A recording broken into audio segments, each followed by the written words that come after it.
Takže ahoj, vítám vás u tohoto videa, nebo prostě je to takové jako kecací, nebo tak. Dneska vám povykládám nějak tak o svém dni. Co se nějak jako stalo, kde jsem byla, co jsem všechno prožila a nakoupila, to hlavně. Chtěla bych informovat také, že jsem teďka vydala video na YouTube, které se na ní určitě prosím podívejte, prosím. Zabralo mi třeba hodinu času prostě a má to 9 minut, to je fakt jako to je crazy. Ale podívejte se na to a je to vlastně haul o tom, že jako jsem si koupila nějaké dvoje páry bot a prostě kabát a že jako si to tam jako nějak zkouším, nebo co jako moc tam ani jako zkoušení není, spíš tam jako zase kecám prostě a snažím se nějak jako zaplavit ten čas. Tady se na to určitě mrkněte. Svůj YouTube a Instagram mám v bio na TikToku, takže bych poprosila, kdybyste se na to nějak koukli nebo se aspoň nějak o to zajímali a projevili mi nějakou určitou podporu, formu podpory a tak dál. Každopádně, abych se teda přesunula k tomu dni, co se dneska stalo. Dneska, jakožto sobota 21. října 2023, jsem měla svůj první hodinu svého kurzu psychologie. Překvapilo mě, že jsem nebyla na kurzu psychologie, ale jsem došla na kurz verbálního myšlení. Což vlastně jsem si první jako myslela, že jsem tady špatně, ale nakonec jako mě uklidnili jsem tady správně, akorát, že začínáme s verbálním myšlením, s OSP a TSPčkama. Takže bohužel k psychologii jsme se dneska nedostali. Byly to 4 hodiny intenzivního učení. Jakoby trvalo to 5 hodin, ale měli jsme tam nějakou 50-minutovou přestávku, jo, a prostě mezi tím, jak přecházíte z těch úkolů a tak to je ještě další 10 minut, ale opravdu jsme 4 hodiny vyplňovali testy. Prostě a jenom z češtiny, jenom verbální myšlení. Takže tam ani nebyl žádný rozptyl, to prostě, chápete, jako takhle to prostě třeba vystřídáte na chvilku s matikou nebo s angličtinou a máte takový ten rozptyl. A tohle byly čistě 4 hodiny prostě verbální myšlení. Ta verbální část. Bylo to dost náročný. Musím říct, že mě to stálo dost sil, ale byla jsem nějak tak v průměru, případně v nadprůměru, což mě docela potěšilo, ale na psychologii na školu musíte být určitě v nadprůměru, jakožto extrémním. Tam se dostane každý 15. Takže vy musíte být lepší než prostě 14 lidí. Jestli to počítám správně. Jestli ne, tak mě opravdu do komentáře, se omlouvám. Ale prostě musíte být lepší než asi 14 lidí. A já jsem určitě nebyla lepší než 14 lidí. Takže to je jako hrozně těžký. Každopádně příští část vlastně za 14 dní, další sobotu, bude právo. Takže já si naštuduju nějaké právo doma, nějaká právnická slovní spojení a nějaká právnická slova, definice a tak dále, takové ty hlavní jako věci. A zkusila bych si to nějak jako nastudovat doma a pak bych prostě došla a byla bych tam jako chytrá a zaflexila tam trošku. Aspoň něco, abych ukázala, že nejsem tak blbá prostě. Takže jako tak. Našla jsem si tam už nějaký jako kamoše, spíš kamošky, tam chodí samé holky, reálně jsou tam 2 kluci. A s těma jsem teda neprohodila ani slovo, protože jako mě to k ním nějak jako netáhne, chápeme se, jako nejsem nějaká úplně pick me, abych jako lezla hnedka do pánské společnosti.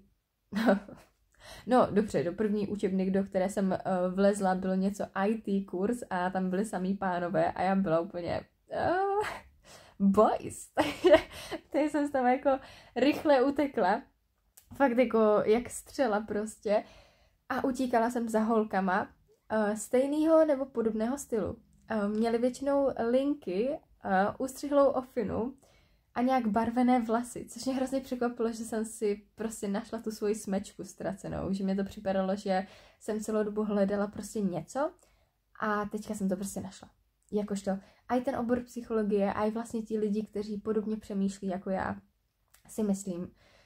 To já jsem fakt jako ráda, že tam jsem a myslím si, že to bude ještě lepší. Pak teda jsem tam jela s mamkou, aby mě jako doprovodila, abych se jí tam nestratila ten první den. No a pak jsme jeli s mamkou, vlastně ona se pak ke mně jako dojela po těch 5 hodinách vlastně si jako dojela zpátky pro mě. Nasedli jsme na tramvaj a jeli na Šalinu a jeli jsme vlastně na takový to hlavní nějaké nástupiště nebo nádraží ohledně těch Šalin, takový u hlavního nádraží prostě. Takže tam jsme jeli a pak jsme šli do Vaňkovky s tama. Jo, tady jsme došli jako do Vaňkovky. Mamka říká, že už tam bloudila třeba 5 hodin právě a že už úplně bolí nohy, ale že jako si vyhlídla nějaké oblečení pro sebe a i pro mě, že jako se tam vrátíme proto a zkusím si nějaké kabáty a tak. Jinak v tom holu, co jsem natočila na YouTube, by měl být kabát, který tam vlastně ukazuju, co jsem si nakonec koupila. Je růžový, co jinýho ode mě čekat, že jo? Takže jako takto. No a určitě se tam podívejte i na nějaké boty, co jsem si koupila. Myslím si, že je ten haul docela zajímavý. Doporučuju. Určitě. Takže tak. No a pak jsme tam nějak teda jako nakoupili. Pak já už jsem začala být fakt jako, že úplně vyplá. Že prostě fakt jsem byla úplně už jako vyplá. Protože jako motat se takhle dlouho, ještě já jsem měla úplně tu hlavu, mě úplně bušila hlava z toho, jak jsme se fakt intenzivně učili. To se nezdá jako, já si třeba stěžuju, že ve středu jsem 11 hodin ve škole, ale já se tam intenzivně neučím.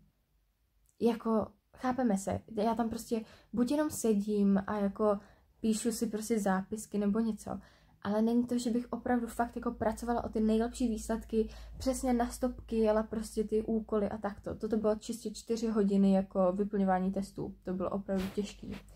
Takže tak. Už se nebudu stěžovat na tu školu, protože ten kurz byl o hodně náročnější. No, každopádně, co jsem chtěla ještě nějak tak jako dodat. Jakmile jsem začala být taková vyčerpaná, tak jsem řekla mamce, že se chci najíst. Že jediný, co jsem za celý den měla, což podotýkám, že bylo třeba kolem 5:30, že co jsem za celý den měla, bylo ráno v 6:30, kdy jsem si mazala prostě 1 rohlík s medem, jo. A že prostě nic jiného jsem od té doby neměla. A čaj. A pak jsem si jenom na tom kurzu jako koupila takový nějaký jako tyčinky nebo co a pila jsem si tam jako svoji nějakou šťávičku, ale to bylo všechno, co jsem prostě měla za ten den. Tady jsem byla hrozně hladová, teďka ještě procházet se, že jo, po té Vaňkovce celé, procházet jeden obchod za druhým a všechno si zkoušet furt. Bylo to hrozně náročný. Ať už jako psychicky, ať už fyzicky. Fakt mě hrozně bolí nohy a furt mě nějak tak bolí hlava. No, nakonec jsme šli do KFCčka, koupili jsme si 2 kurýta a šli jsme s tím jako ven, protože mamka byla úplně už jako, že tady hrozně lidí, je to tady úplně narvaný, pojď někam pryč, pojď prostě někam pryč od těch lidí, ne? A já úplně, ježiš, mami, musíte uklidnit. A ona, pojď prosím tě někam pryč, ne? Tak jsem šla za ní, ne? A ona jakože teda jako šla, tak se jako posadila na venkovní lavičku a říká, je to lavička nebo koš? A já říkám, uvidíme, se propadneme nebo ne. Což moc neuklidnilo. Já prostě v takových jako krizových situacích zachovám hrozně klid, až moc. Že jako fakt jsem až moc klidná, že prostě, nevím, no. Mě nějak jako neruší, když je nějaký chaos. Takže takto. Tam jsme se začali papat naše kurýta, jo. A šel kolem cápek, který se tam bavil ještě s dalším. Byli to takový jako lidi, s kterými bych se úplně jako nebavila normálně. A cápek šel a říká na mě, že dobrá produkce. Tak říkám, já jsem nevěděla, co to znamená, teďka jde kolem a říkám, díky, ne? A nevěděla, co to znamená. A mamka mi pak řekla, že to znamená, že jako mám hezký tělo. A já byla úplně, kamo, bro, před mojí mamkou. Sorry, ale bro. Takže to bylo nějak tak Brno, pak už jsme jeli jenom zpátky, natočila jsem nějaký ten haul na YouTubeko a doporučila bych se na to podívat. Každopádně všichni, co to nějak dokoukali do konce, bych vás prosila o nějakou zpětnou vazbu, ať už ve formě follow, lajku, případně komentáře. Můžete to aj sdílet, ale ten komentář tak jako, to je takový jako pěkný, já se. Děkuju moc krát.